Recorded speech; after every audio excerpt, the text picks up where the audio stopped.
For a lot of pilots, the most stressful part of flying is not really the gusty crosswind landing or even an upcoming check ride.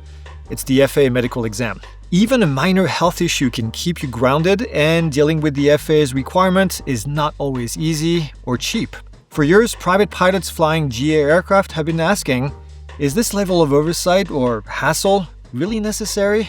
In 2016, Congress finally said, well, maybe not.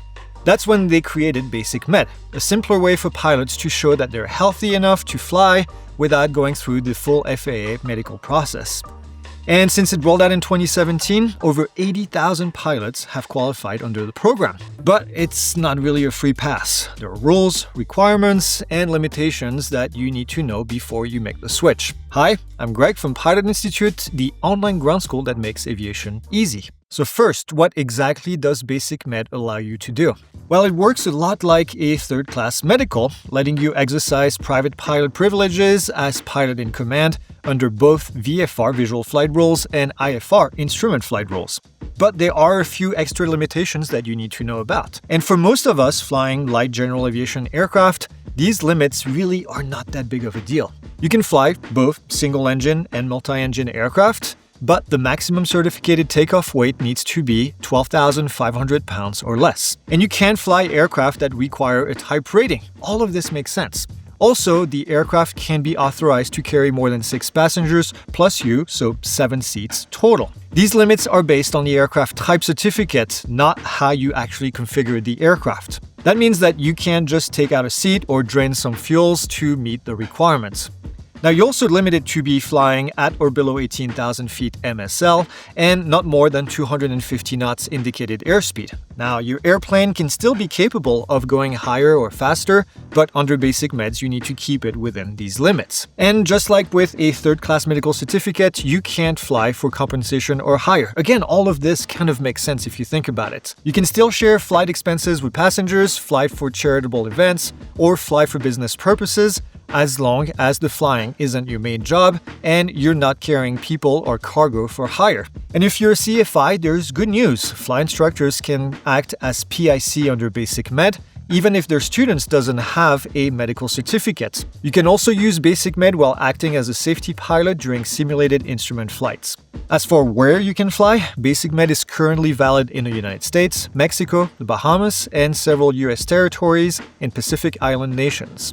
So if BasicMed sounds like it's a good fit for you, here's how you qualify. First, you need to hold a valid US driver's license, and you have to follow any restrictions on it, like for example, wearing corrective lenses. You also need to have held a valid FAA medical certificate, and that's a big one, anytime on or after July 15 of 2006. Now that includes both regular or special issuance medicals. If your last medical was before that, or if you've never held one, then you will need to get a one-time FAA medical certificate from an aviation medical examiner. That's AME for short. Same goes if your last medical was denied, revoked, suspended, or your special issuance was withdrawn. There are also a few specific medical conditions that disqualify you from using BasicMed, unless you've already received a special issuance for that condition after July 15th of 2006. If you haven't gone through that special issuance process, or if you've developed a new qualifying condition, then you will need to get one before you can qualify for BasicMed.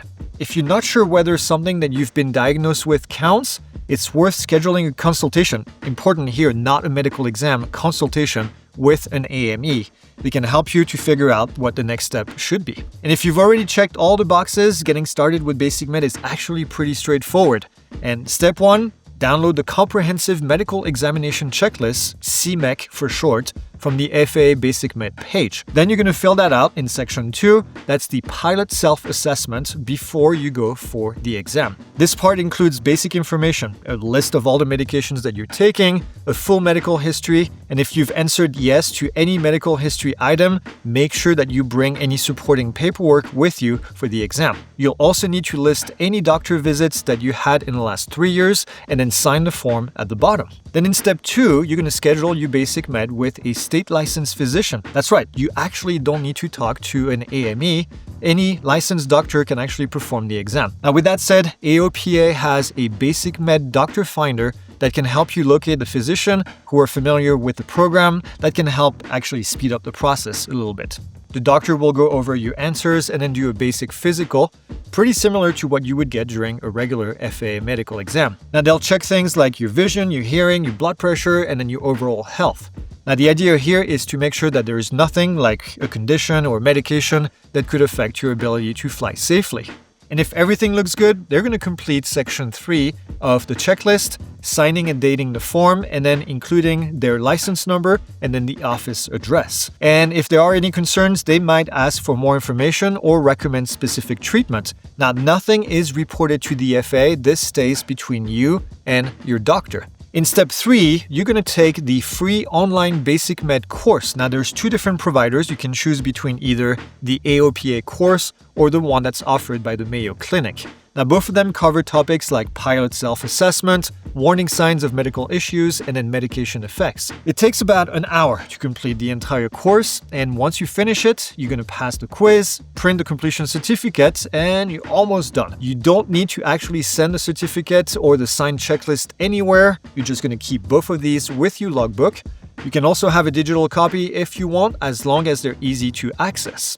Now, once you're qualified under BasicMed, there are a few things that you need to do to stay current. Every 48 months, you're going to need to have another BasicMed exam with a state licensed physician. That's 48 calendar months from the date of your last exam. So if your last exam, for example, was on March 5th, then it's valid until the end of March, 4 years later, 48 months. The process here is the same as before. You're going to print a new form, complete the pilot section, and then have your doctor perform the physical and then basically sign off. Also, every 24 months, you will need to retake the online medical education course, again, either with AOPA or the other provider. And of course, just like with any FAA medical, you're expected to self-evaluate before every flight. So if you develop a new condition or start medication that could impair your abilities, then you're expected to ground yourself until you're fit to fly again. So if you're a private pilot, BasicMed can be a simpler, less expensive alternative. Now, you can find everything you need on the FAA's BasicMed page